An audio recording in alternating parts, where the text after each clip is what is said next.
কি মনে ভালো তো?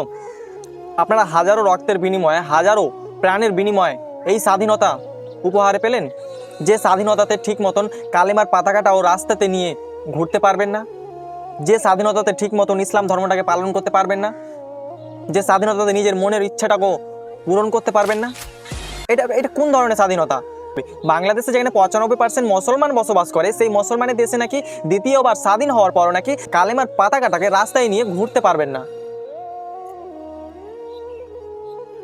আপনারা যদি না জেনে থাকেন, আপনারা জানেন যে বর্তমান সময়ে বাংলাদেশের ইউনিভার্সিটিগুলোতে কিন্তু ইসলাম প্রচার এবং প্রসার করতে কিন্তু একদম বাধার সম্মুখীন হতে হচ্ছে। শুধুমাত্র যে বাধার সম্মুখীন হতে হচ্ছে তাই নয়, আবার স্টুডেন্টদেরকে ধরে ধরে পুলিশে গ্রেপ্তার করে নিচ্ছে।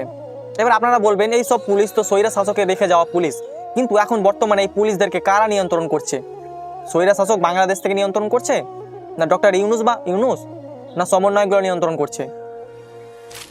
যে বাংলাদেশে প্রায় 2 মাস আন্দোলন চললো স্বৈরা শাসকের বিরুদ্ধে, যে বাংলাদেশে হাজারো মানুষ প্রাণ দিল, হাজারো মানুষ রক্ত ঝরলো, হাজারো মানুষ হাত পা হারাইলো, সেই বাংলাদেশে বর্তমান সময়ে এসে নাই কালেমার পতাকাটাকে রাস্তাতে নিয়ে ঘুরতে পারবেন না,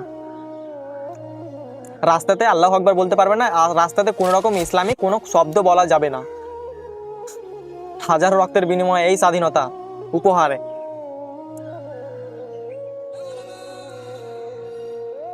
এখন বর্তমান সময়ে আবার সেই সমস্ত সমন্বয়কগুলো কেন চুপ হয়ে রয়েছে? যে সমন্বয়কগুলো স্বৈরা শাসকের বিরুদ্ধে স্বাধীনতার কথা বলছিল, আজকে ইসলামের স্বাধীনতা কোথায় গেল?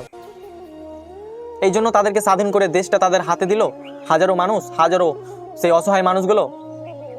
তারা জানে কত মায়ের সন্তান হারিয়েছে, কত বাবার সন্তান হারিয়েছে এই স্বাধীনতা অর্জন করতে গিয়ে। না, শুধুমাত্র কি সাহাবাইরা স্বাধীনতাতে অংশগ্রহণ করেছিল? মাদ্রাসার কোনো ছাত্ররা কি স্বাধীনতাতে অংশগ্রহণ করতে পায়নি? যে মাদ্রাসার কোনো ছাত্র কালেমার পাতাকে নিয়ে রাজপথে হাঁটতে পারবে না? কিভাবে তাকে ধরা হচ্ছে দেখেন একবার ভিডিওটা।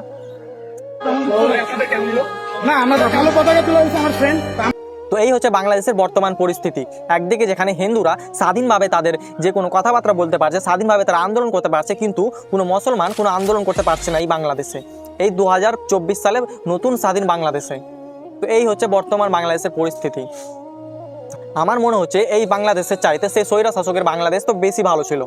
কি দরকার ছিল এই স্বাধীনতা নিয়ে আনার? কি দরকার ছিল হাজারো রক্তের বিনিময়ে এই স্বাধীনতা আনার?